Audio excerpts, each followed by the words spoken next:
Lo que presentaré es una síntesis de parte de un trabajo realizado a lo largo de bastantes años en colaboración con mis amigos historiadores, don Jorge Llompar, aquí presente, y don Leonardo Serrano, por desgracia ya ausente entre nosotros. Un trabajo multidisciplinar que ha requerido el asesoramiento de especialistas en disciplinas como filología clásica, lenguas orientales, sedimentología, mineralogía, dataciones por radiocarbono y análisis metalúrgico de metales preciosos, entre otras. Fenicios y griegos en Huelva, fuentes escritas y documentación arqueológica. Como es bien sabido, tradicionalmente, hasta no hace mucho, Huelva ha sido una modesta ciudad portuaria. Sin embargo, en un remoto pasado, vivió un periodo de un gran esplendor derivado de la llegada sucesiva de fenicios y más tarde de griegos. Y, por supuesto, por las capacidades de la gente autóctona de asumir y reelaborar las aportaciones de estos pueblos. Este periodo se extendería a lo largo de 4 siglos, lo que no es poca cosa, entre la segunda mitad del siglo X a.C., cuando presuntamente acontece la fundación de la ciudad como tal, y los inicios del siglo VI a.C. La oportunidad que ofrecía el estuario del Tinto Odiel para fondear naves al abrigo de las inclemencias oceánicas propiciaría que fuese elegido como un lugar ideal para establecer una gran plataforma comercial, un emporio abierto al tráfico marítimo internacional, que diese salida, entre otros productos, a los ricos recursos metalíferos de la faja ibérica de piritas. Tal sería el desarrollo alcanzado, que en el mismo podemos encontrar las claves que justifican el Tarteso de las fuentes griegas y, yendo aún más lejos, el Tarsis, que los vetustos textos hebreos vinculaban con las navegaciones fenicias al lejano occidente. Ustedes juzgarán, a pesar de los datos que someramente expondré, si estas identidades pueden estar justificadas. Si empezamos por el principio, deberemos situarnos al fondo del Mediterráneo, en lo que es la actual costa del Líbano. Allí, a fines del segundo milenio a.C., aparecen perfectamente asentadas las ciudades-estado fenicias. Una de ellas, de las más destacadas, Tiro, protagonizará la gran empresa, una verdadera epopeya comercial y colonizadora, que determinará la llegada a Occidente de innovaciones de todo tipo, desde algo tan sencillo como el simple torno del alfarero hasta la sofisticada escritura o el concepto de ciudad. Hasta hace poco se pensaba, no sé, cierta lógica, que la expansión fenicia se había producido de forma paulatina, de forma progresiva, en mancha de aceite. De tal manera que los primeros datos que podemos atestiguar de esta expansión fenicia aparecerían en el lugar más cercano, la isla de Chipre, con restos fenicios ya desde el siglo XI a.C. La presencia fenicia en Chipre cristalizaría más tarde con la fundación del gran templo de prostitución sagrada a la diosa Astarte. En el siglo X a.C., los fenicios van a desarrollar una serie de actividades en diversos puntos del ámbito griego. Como muy tarde, en el siglo IX a.C., en Heracleópolis Magna, en Egipto. Para fines de este siglo tenemos ya la fecha fundacional de Cartago en el actual Túnez. Y sería ya algo más tarde, a comienzos de la segunda mitad del siglo VIII a.C., que alcanzarían Italia y la península ibérica. En esta coyuntura, una excavación descubre un santuario fenicio con un templo, un altar de 3 pilares, en el puerto de Comos, al sur de la isla de Creta. En relación con este altar, un conjunto de cerámicas de la misma filiación fenicia, entre las que destacaban unas ánforas que presentaban unas acanaladuras en el hombro. Este material fue estudiado por la doctora Vicay, una especialista norteamericana muy conocida, quien lo fechó hacia el año 800 a.C. Sin discusión, el lugar fue interpretado como un punto de recalada de las navegaciones fenicias que se dirigían a Occidente, pero hacia dónde, si como comentaba, hasta más tarde no se atestiguaban las primeras colonias occidentales. No obstante, algunos investigadores presuponían la posibilidad de que hubiera existido una fase, que llamamos precolonial, en la que ya los fenicios, de forma ocasional, hubieran alcanzado el lejano Occidente. Para ello se basaban, sobre todo, en la aparición más o menos dispersa de pequeños objetos de clara inspiración oriental, cuentas de collar, escarabeos, agrupados bajo la denominación común de Orientalia, y otros objetos de bronce y hierro, también de inspiración oriental. Circunscribiéndonos a la península ibérica, sirvan como ejemplo estos cuencos de bronce de Baióes en Portugal o esta pátera de Zorcana en la provincia de Cáceres. Recientemente se han documentado unos paralelos muy estrechos para estos objetos en el yacimiento fenicio de Tel Yat en Israel, un depósito fenicio que se fecha como muy tarde a inicios del siglo X a.C. También la representación en un momento evolutivo de las denominadas estelas de guerrero o estelas decoradas del suroeste, que son indígenas, de una serie de objetos, peines, fíbulas, son perdibles, incluso instrumentos musicales de clara raigambre oriental. En el caso de Huelva, tenemos que en el famoso depósito de bronce de la Ría, famoso porque contenía más de 300 armas de bronce, junto a las mismas unas bonitas fíbulas de codo, similares a otras chipriotas y del área fenicia. Este depósito se fecha en el siglo X a.C.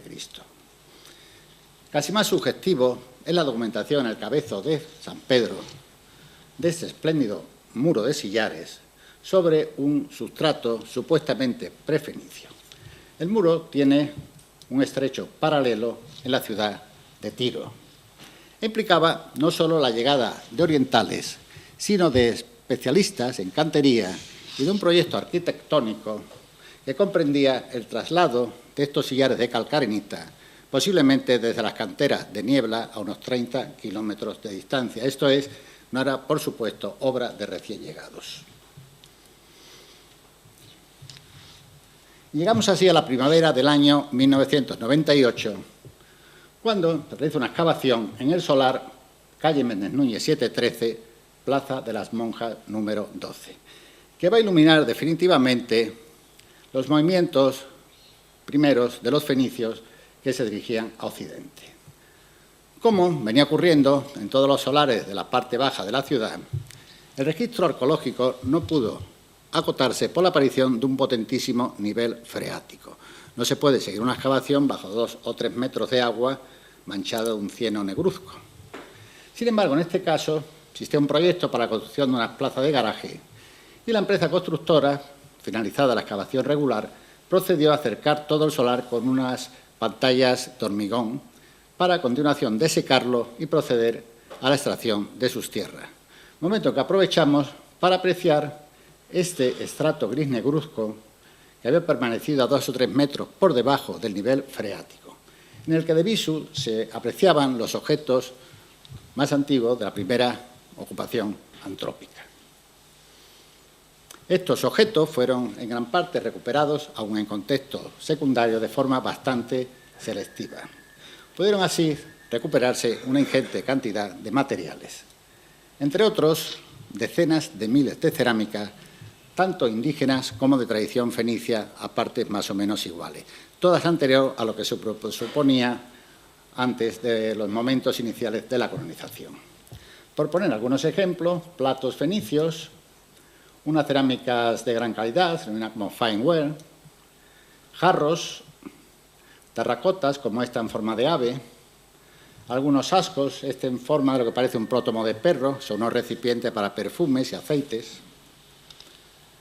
y también un buen número de ánforas, entre las que destacan estas con unas acanaladuras en el hombro, en todo superponibles a las halladas en el puerto de Comos, con lo cual ya por lo menos conocemos uno de los lugares donde se dirigían aquellos fenicios que un día recalaban en el sur de Creta. El problema es que la cerámica fenicia tiene una supervivencia un tanto prolongada, con lo cual las fechas son un tanto aproximadas. Esta cronología es acorde con la otorgada a una serie de inscripciones en el estudio paleográfico, fenicias también, sobre soporte cerámico. En este caso sobre una tablilla de marfil y en esta otra sobre hueso. E igualmente sobre una serie de dataciones radiocarbónicas realizadas por la Universidad de Groningen sobre huesos de ganado de ese estrato más profundo. Esta datación, una de ellas, apunta preferentemente al siglo X a.C. Dataciones, de nuevo reafirmadas en una ulterior excavación en un solar muy próximo, en la calle Concepción 3, donde, cuando se procede al control del movimiento de tierra, se pudo apreciar la existencia de fragmentos de ánfora fenicia inmediatamente por encima del suelo virgen, con lo cual los fenicios están prácticamente presentes de los momentos iniciales del emporio. Lo cual quiere decir además que los análisis radiocarbónicos sobre huesos de ganado del solar de Méndez Núñez pues son acordes con que proceden de un momento en que ya están aquí los fenicios, con lo cual las dataciones son válidas.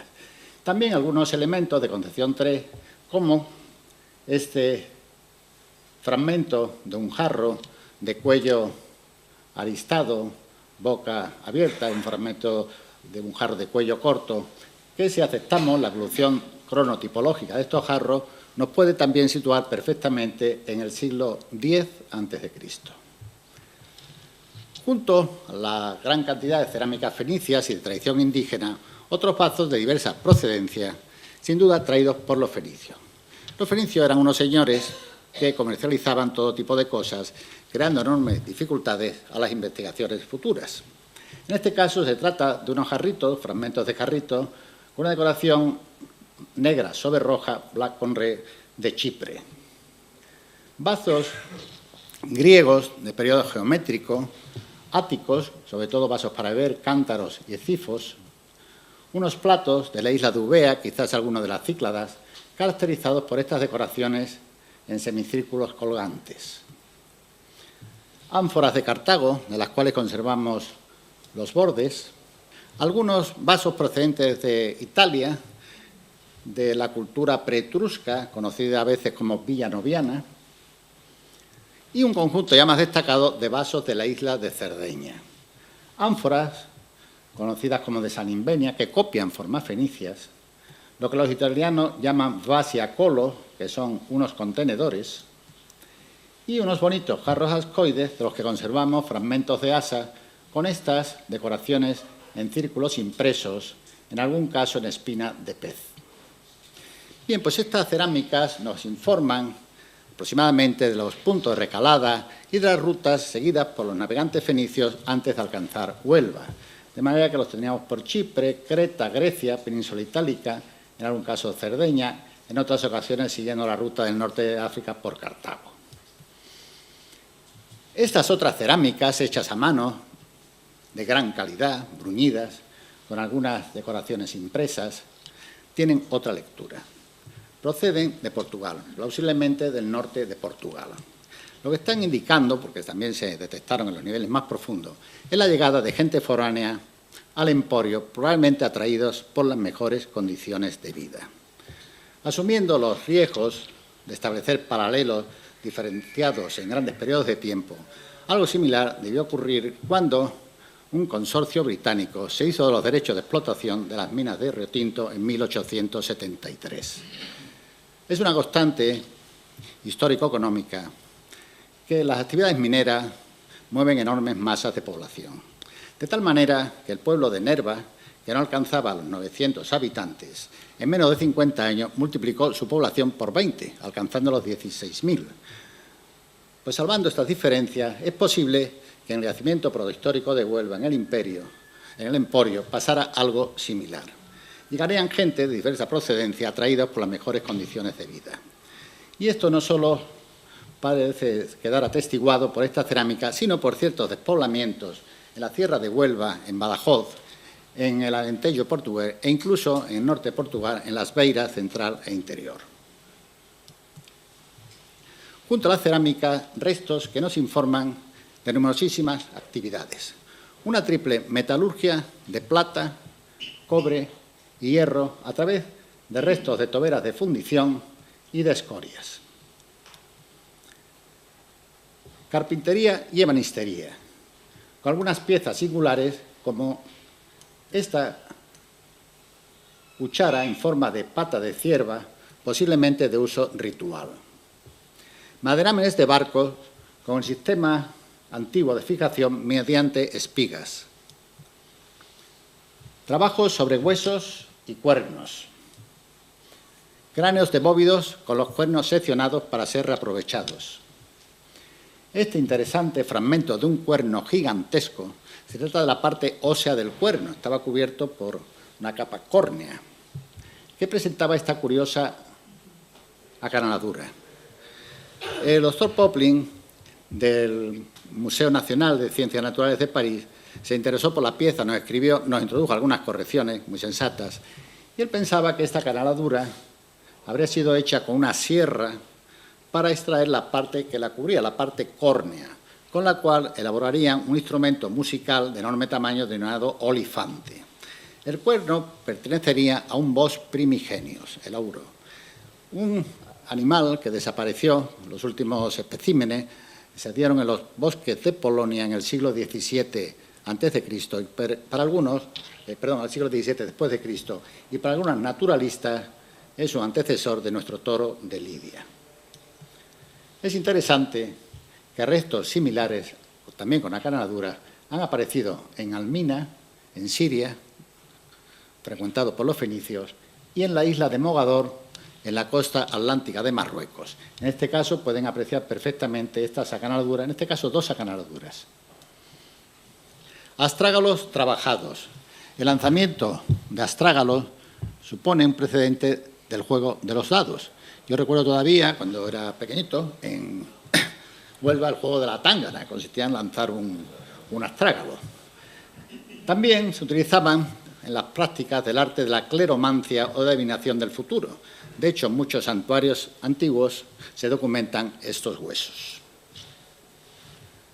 Fragmentos de huevo de avestruz, contactos con África, núcleos de ágata, sugiriendo trabajos de eclíptica, por ejemplo, para hacer escarabeos, cuentas de collar, de cuarcita, de ámbar y de pasta vítrea, ponderales de plomo o pesos de medio, 1, 1 y 3 shekel, el shekel o siclo, esto es la unidad fenicia de peso, sus múltiplos y fracciones. Huesos de mamíferos, cabañas de bóvidos, de ovicápridos, algo de caza, ciervo, jabalí, actividades agrícolas, vitis vinífera, ordeum, ficus carica, que es el higo. Esto ya procede de Concepción III. La concentración de pepitas de vid era enorme. Habrá que ponerlo, lógicamente, en relación con los extensísimos campos de viñedo recientemente documentados en el área de la Orden Seminario vecina del hábitat. Fauna marina, dorada, robalo, corvina, raya, en fin, todas las especies que hoy día continúan en nuestro litoral. Recolección de murex, trúnculos y brandari, sugiriendo la famosísima industria de la púrpura, cuyo pigmento lo extraían de estos moluscos. En los siglos que siguieron, el hábitat de Huelva alcanzó una enorme extensión. Sobre este plano de 1870 podemos proyectarlo y vemos que ocupaba 20 o más hectáreas densamente urbanizadas, casa a casa. Esta es una amplitud enorme para la época. Más otras tantas en los que Se documentan restos de habitación y de múltiples actividades, pero ya con una densidad urbanística menos importante. Aproximadamente ocupa prácticamente todo el centro histórico de nuestra ciudad. Los suntuosos ajuares de la necrópolis de la Joya nos hablan de la opulencia de sus élites, una verdadera exhibición de riqueza y de poder. La pregunta que surge es si existe alguna referencia textual a este importante yacimiento, a este emporio. En mi modesta opinión, sí. La palabra Tarsis aparece en la Biblia nada menos que 31 veces, lo cual es muchísimo, casi a la altura de las menciones que hay a Sidón o ciudades como Tiro. Además, el topónimo aparece atestiguado en la inscripción de la estela asiria de Asharradón como Tarsisi, y con dudas en una estela fenicia aparecida en Nora, en el sur de Cerdeña, que se fecha hacia el año 800 a.C. La primera mención a Tarsis, la que se puede retraer a un tiempo más antiguo, la tenemos en el versículo 10-22, esto es un 10, del libro 1 de los Reyes, cuando nos dice que Irán, primero rey de Tiro, en la época de Salomón, esto es en la segunda mitad del siglo X a.C., benefician Tarsis una serie de productos: oro, plata, marfil y dos términos que han creado muchísima confusión: copín y toquín. Estos productos los traían las denominadas naves de Tarsis, naves que reciben su nombre del lugar, su destino principal. Copín, algunos lo han leído como monos, y toquín creó una gran confusión porque las Biblias tardías, arameas, por una semejanza terminológica, entendieron que se refería a pavos reales. Ello creó la confusión con un imaginario Tarsis en la India, donde no hay resto fenicio alguno. Consultado sobre el particular, el profesor Helzer, que es catedrático de hebreo bíblico, o era catedrático de hebreo bíblico de la Universidad de Haifa, en Israel, nos informa que toquín es un apas, esto es, una palabra que solo aparece una vez en la Biblia y que puede significar cualquier cosa. Posteriormente, a comienzos del siglo VI, el profeta Ezequiel vuelve a hablar de la plata procedente de Tarsis junto a otros metales: hierro, estaño y plomo. En la plata, siempre constantemente la plata, nos informa de nuevo el profeta Jeremías. Así pues, cualquier intento de localización de Tarsis debe tener en cuenta que fue un lugar alcanzado por primera vez por los fenicios en la segunda mitad del siglo X a.C. En segundo lugar, que tenía una accesibilidad, una serie de productos, muchos muy exclusivos y de gran valor: plata, oro, hierro, estaño, plomo, marfil y dudosamente monos. Y por último, que era un lugar a gran distancia de Tiro, las naves de Tarsis regresaban a Tiro una vez cada 3 años, y al que se accedía por el Mediterráneo, las naves regresaban por Chipre. Esto hay que tenerlo en cuenta porque a veces se ha postulado la posibilidad de Tarsis-Tarso en Cilicia, y esto, aparte que etimológicamente no tiene nada que ver Tarsis con Tarso, en absoluto se puede explicar que en un lugar próximo y por vía terrestre al imperio asirio iba a permitir la maquinaria de guerra asiria que los fenicios estuvieran beneficiando plata durante 4 siglos. Veamos qué ocurre con estos productos en Huelva. En primer lugar, la plata. Ya vimos que se documentan escorias de plata desde los niveles más profundos. Todas las excavaciones en el centro de Huelva documentan plata a partir del siglo VI a.C., en tal cantidad que incluso se utilizaban las escorias en las edificaciones como elemento constructivo, en un lugar donde no hay muchas rocas aptas para este fin. Los análisis metalúrgicos nos indican que estas escorias de plata tienen un componente alto de plomo. Esto significa que se benefició plata por el método de la copelación, consistente en añadir plomo al mineral argentífero fundido, y el plomo actúa como captador, como quelante de la plata, de la que se separa en una segunda fase. A partir de fragmentos de pared de horno, pudimos reconstruir imaginariamente un poco este horno de chimenea, que, entre otras funciones, pudo haber servido para copelar plata. ¿De dónde procedían los minerales argentíferos? sin lugar a duda, de la faja ibérica de Piritas, especialmente de Riotinto, donde son muy conocidos esos escoriales, aparte de los inmensos escoriales, estas formaciones rojizas, aquí nos aprecian bien en la imagen, de un mineral denominado gosan, rico en oro y en plata. Por debajo de estas mineralizaciones existen otras, con frecuencia todavía más ricas en metales preciosos, que son las jarositas. Los antiguos hicieron una mineralogía de rapiña, iban buscando las zonas más ricas en metales preciosos. Los antiguos escoriales de Riotinto se extendían a lo largo de más de 2 kilómetros, con una volumetría, según estimaciones, entre 6 y pico y 15 millones de toneladas. Si lo comparamos con lo que ocurría en Chipre, la isla del cobre por excelencia, su nombre deriva de cobre, considerada como el no más sin parangón en las explotaciones de cobre de todo Oriente, nos encontramos que para la misma época el total de escoria de Chipre superan en algo los 4 millones de toneladas. Quiere esto decir que en Riotinto hay más escorias de plata que en toda la isla de Chipre para la misma época de cobre. Ello explica el enriquecimiento de los fenicios, de las élites locales y muchas cosas más. Marfil, otro de los productos mencionados en el versículo 1 Reyes 10:22. En el nivel profundo de Méndez Núñez no es que se documentaran numerosas piececitas de marfil, probablemente para uso en marquetería, alguna más específica como este peine, sino también, lo que es más importante, restos de talla. Quiere decir que había especialistas en eboraria, que es el arte de cortar y pulir los marfiles, establecidos, asentados en el hábitat.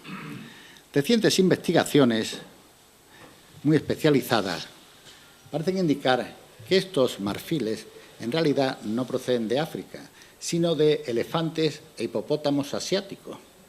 De ser así, quiere decir que fueron traídos en naves fenicias por especialistas y aquí montaron sus talleres para hacer piecitas de marfil que comercializar en los ámbitos locales. En cualquier caso, es impensable que si aquí llegan especialistas en eboraria, van a obviar las riquezas de marfil de los elefantes africanos.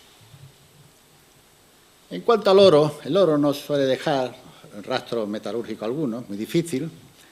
Se ha discutido la posibilidad de que se pudiera beneficiar el oro de los yacimientos de la faja ibérica de Piritas.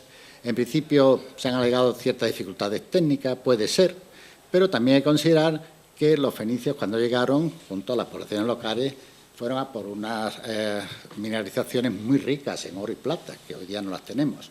Por lo tanto, pienso que es mejor dejar la cuestión abierta.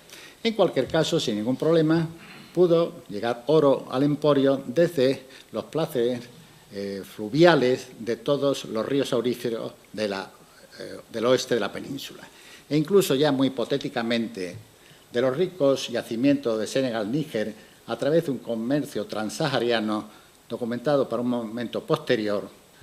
Heródoto, el historiador, nos informa de un comercio silencioso en la costa africana. En cuanto a monos, ya digo, es muy difícil que realmente aparezca en el versículo Reyes 10:22, pero en fin, el interés de los antiguos orientales por los monos es claro en este obelisco negro de Salmanasar III, un emperador asirio, que está recibiendo una serie de ofertas de estos primates. Es muy difícil hallar restos de monos en los yacimientos, pero curiosamente en los cabezos de Huelva hace años apareció esta estatuilla de un mono, tan mono como los del obelisco negro de Salmanasar III. Hierro, desde los niveles más profundos, esponjas de fundición de hierro. Estaño, también muy difícil hallar estaño en los nacimientos, curiosamente apareció esta lámina con un 95% de estaño. ¿De dónde procedía? Posiblemente los yacimientos terníferos de Extremadura y Portugal. Como plomo, aparte de los utilizados en la compilación de la plata, pueden valer como ejemplo estas láminas de plomo también de los niveles profundos del hábitat. En conclusión, por su enorme distancia a tiro, por la presencia fenicia, hoy admitida en el siglo IX, pero se puede retroceder al siglo X, por los datos que he estado proporcionando, y por los productos documentados, muchos, repito, bastante exclusivos, Huelva reúne todos los requisitos del Tarsis de los textos bíblicos. Incluso la frecuente aparición de cerámicas de Cerdeña podría vincularla al Tarsis de la estela fenicia de Nora, si es que es admisible esa lectura.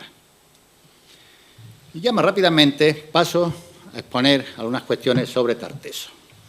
Pero antes, permítanme una fugaz remembranza a don Anselmo Arenas López, quien en el año 1926 escribió un libro titulado El verdadero Tarteso, en el que cuestionaba, quizás además con demasiada dureza, la pretensión de Schulten de localizar la ciudad de Tarteso de las fuentes griegas en el arenal de Doñana.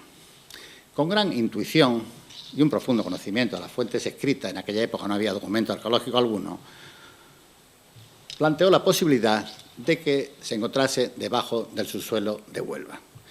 Naturalmente, nadie hizo el menor caso a don Anselmo. Y como la ciudad no aparecía, en su lugar se ideó una cultura o civilización tartésica que no figura en ninguna fuente, a la que había que llenar de contenido.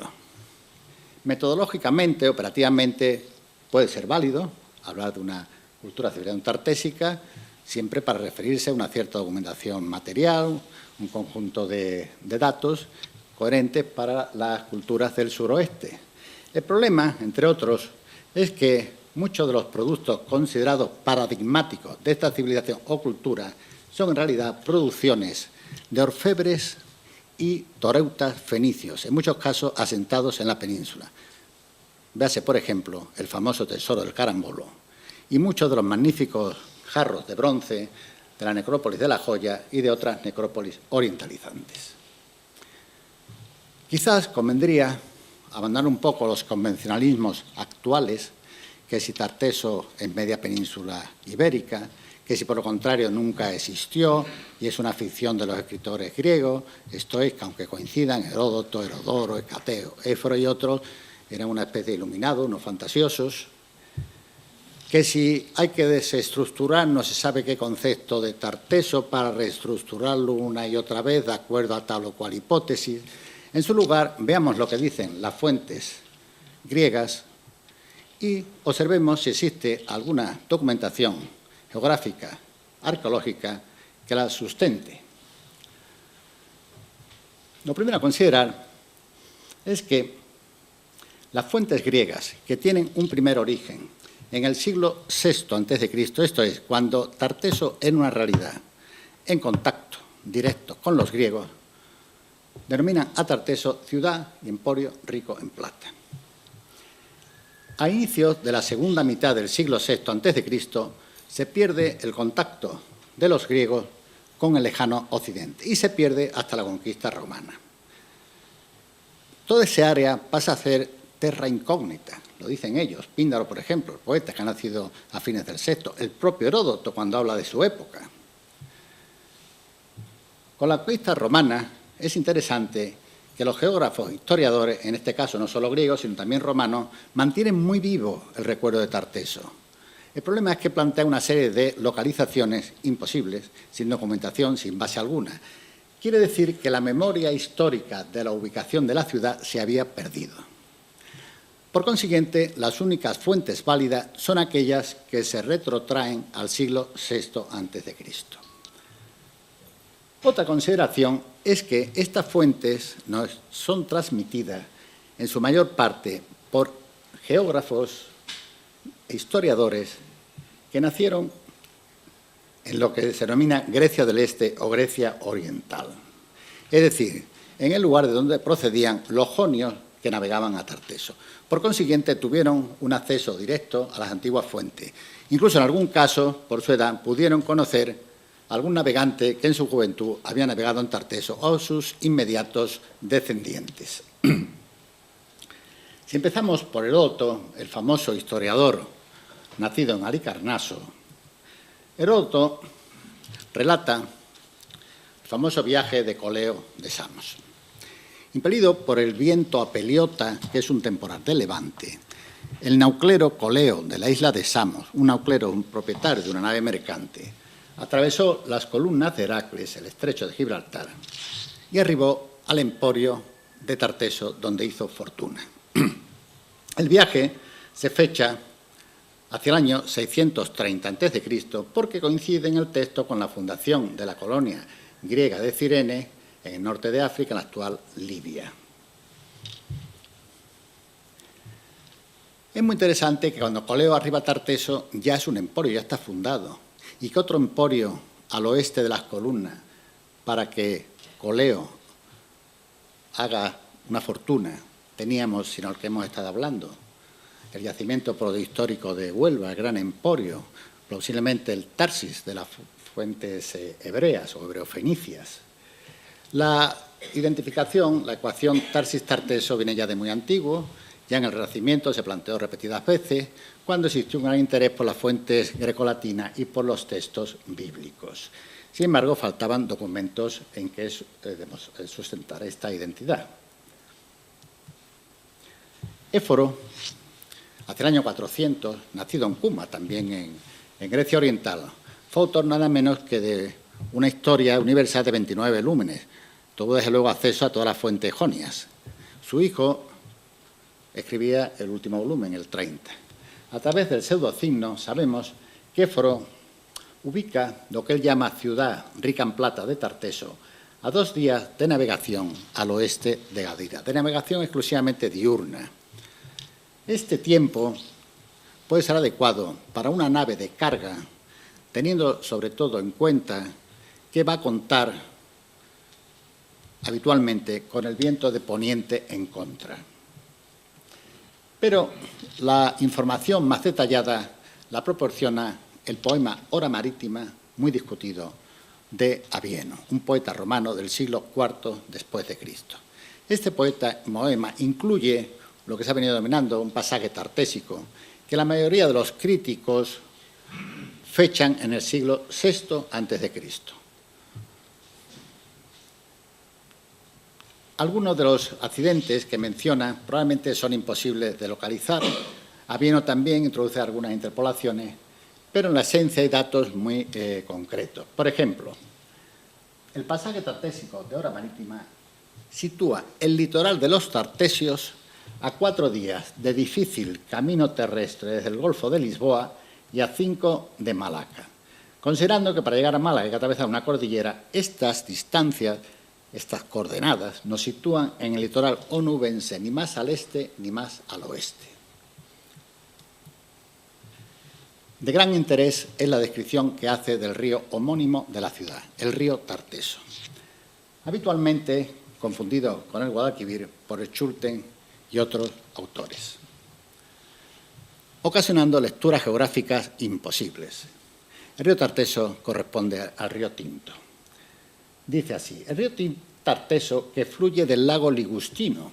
El lago Ligustino es el estuario del Tinto Diel, en aquella época ya confirmado por la progresión de la punta de flecha de Punta Umbría y la existencia en toda este área de marismas colmatadas, de manera que el estuario estaba ya meramente cerrado.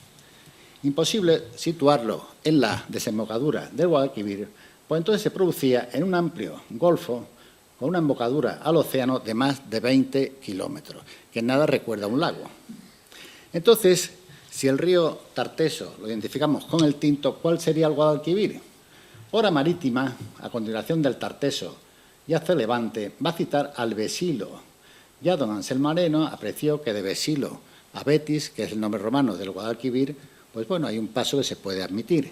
Pero es que a continuación viene el río Cilvo, en relación con la ciudad no localizada, la Civis de Ptolomeo, pero se sitúa aproximadamente en la zona del nacimiento del Guadalete, hacia Grazalema, donde existen también una serie de inscripciones romanas que por la terminología pueden asociarse al río Cilvo, de manera que el Cilvo sería el Guadalete. Ya tendríamos una situación perfecta, sin ningún problema: Tarteso, Vesilo, Cilvo, Tinto, Guadalquivir, Guadalete. Continúa Hora Marítima. El río Tarteso ciñe por todas partes con su corriente la isla. La isla es la isla de Saltés, en la que ya se han hallado restos fenicios del siglo VII a.C. y posiblemente los haya anteriores. Por la parte oriental trae 3 bocas a los campos. Bueno, aquí el término boca no significa desembocadura, ningún río desemboca por 3 puntos en esta zona de Andalucía. El poeta Virgilio, en la Eneida, cuando se refiere al río Timavo, que es un río que desemboca en el Adriático, nos habla de sus bocas, de su hora, refiriéndose a sus afluentes. Virgilio fue un poeta que tuvo una gran ascendencia sobre poetas posteriores, incluido Avieno, que incluso le copia un verso. De manera que las 3 bocas, la tría hora del río Tarteso, son los 3 afluentes del Tinto perfectamente diferenciados por los autores árabes con los nombres de Fuente del Agua Dulce, que viene de la área de Sevilla, que es el arroyo Jarrama, Fuente del Alume, que es el arroyo que desciende de la Peña del Hierro, y Fuente del Acije o Vitriolo, que es el río Agrio, que nace o parece nacer en el corazón mismo de las minas de Río Tinto. Y es lo que justifica la atribución al nacimiento del río Tarteso, de Raíces de Plata, por el poeta Estesícoro, que nació en Ímera, en Sicilia, y justo vivió cuando los jonios navegaban al suroeste de la península. Estesícoro, sin duda, tuvo de tener algunos contactos con estos navegantes griegos. Finaliza la descripción del río Tarteso, el Hora Marítima, diciéndonos que con una boca 2 veces doble, desde luego es una frase un tanto enigmática, baña la parte meridional del territorio de la ciudad. Consultado especialistas en filología grecolatina, con una boca 2 veces doble, ore bis gemino, a veces muy mal traducido, ore ablativo singular, con una boca bis 2 veces gemino, doble. Bueno, ¿a qué puede corresponder? En mi modesta opinión, en la antigüedad, el río Tinto, antes de llegar a la ciudad de Huelva, aparecía aquí un estero con una embocadura de más de 1.100 metros en la marisma del Rincón, la cual, este gran estero, se subdividía en otros 2 y estos, a su vez, cada uno en otros 2. Ore bis gemino, con una boca 2 veces doble. Todavía, si alguien tiene curiosidad, al salir por la antigua carretera de Sevilla, por la avenida Federico Molina y avenida de la Fuerza Armada, el coche desciende por la carretera hasta unas profundidades que prácticamente estaban a nivel de las aguas del antiguo estuario. En mi opinión, esa es la 2 bocas 2 veces doble. Bueno, para finalizar con las fuentes escritas, tenemos a Cateo de Mileto, que nace a fines del siglo VI, o sea que es muy de fiar, y nos habla de 2 ciudades tartésicas, Ibila y Elivirge, en principio ilocalizables. Al margen del emporio de Tarteso, la ciudad de Tarteso, son las únicas referencias a ciudades que pudieran estar vinculadas a esa zona. Sin embargo, cuando se refiere a Ibila, menciona que posee minas de oro y de plata, y ello obviamente nos hace inmediatamente pensar en el hábitat protohistórico de Río Tinto. En cuanto a Elivirge, ¿por qué no Niebla? También con un importante hábitat prehistórico y con una necrópolis, la del Palmarón, que ha proporcionado algunos objetos de la misma calidad que los de otras necrópolis orientalizantes, incluida la de La Joya. Así pues, tendríamos conformado un eje a través del río Tinto, del río Tarteso, desde las minas hasta el puerto. De ahí la importancia, la atención que le prestaron los antiguos escritores griegos a este río. ¿Existen documentos materiales que sustenten estas interpretaciones? Desde luego que sí. Desde fines del siglo VII a.C., coincidiendo con lo que nos dicen las fuentes, empiezan a llegar a Huelva ingentes cantidades de cerámicas griegas arcaicas, muchas de ellas precisamente de Grecia del Este, de donde procedían estos navegantes jonios. En el Museo de Huelva se encuentran depositadas ya varios miles de esta cerámica, lo cual quiere decir que si atendemos a las áreas de procedencia de esta cerámica, sin concesiones a la exageración, el yacimiento prohistórico de Huelva alberga o albergaba cientos de miles de cerámicas griegas arcaicas, lo cual es único en toda la península ibérica. La mayoría son cerámicas comunes, pero hay muchas de gran calidad. Están representados los grandes artistas de la época, de Atenas y de Laconia, etc. Por ejemplo, simplemente un botón de muestra, estas copas de comastas atenienses del pintor K.Y.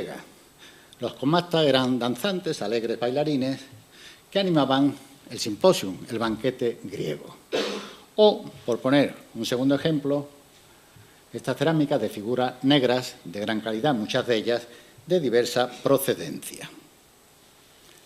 No iban a faltar inscripciones griegas, algunas ya muy conocidas, por ejemplo, esta de Nietos, interpretado como un antropónimo local helenizado, y también como alternativa en relación con el dios Neto, dios celta, solar y de la guerra, y vendría a reforzar la idea de una raíz céltica en Tarteso.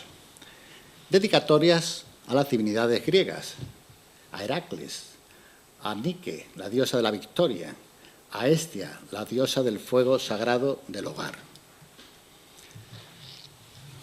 Esta presencia griega en Huelva se ha reafirmado recientemente con la demostración de una importante producción de cerámicas griegas arcaicas in situ, esto es, en la misma Huelva. Para ello se tomaron muestras de los depósitos próximos de arcillas naturales, las llamadas margas azules, también arcillas de Gibraleón, del cabezo que se encuentra por detrás de la Plaza de Toros, dentro del cabezo del Conquero, y de las canteras de Gibraleón.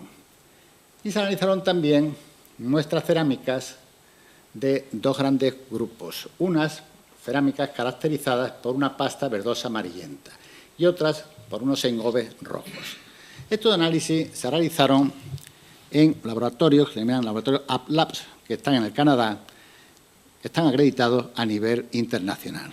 Se hicieron por activación neutrónica, una determinación de elementos químicos, concretamente de 35 elementos químicos.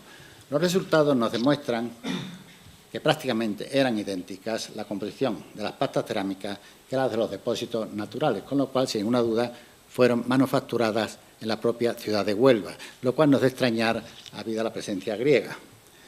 Con ello, los griegos, fieles a sus costumbres, disponían de su vajilla tradicional, de mesa y ritual, sin necesidad de recurrir a las importaciones. Y para finalizar, en fin, con un cierto desasosiego por el futuro de lo que nos queda de este fantástico yacimiento, de vez en cuando todavía alguna pequeña alegría, como por ejemplo cuando el profesor Robin Lane Fox de Oxford, un experto en mundo griego y en textos bíblicos, que conoce hasta cierto punto los hallazgos de Huelva, escribe en este bonito libro, que está traducido, Héroes Viajeros, lo siguiente. Tarsis se encontraba al oeste, con toda probabilidad en la misma Huelva o en sus inmediaciones, la futura Tartesos de los griegos. Una vez más, los hallazgos de Huelva la sitúan en los tiempos bíblicos de Salomón. Bueno, pues esperando no haberles aburrido mucho, agradezco muchísimo la atención.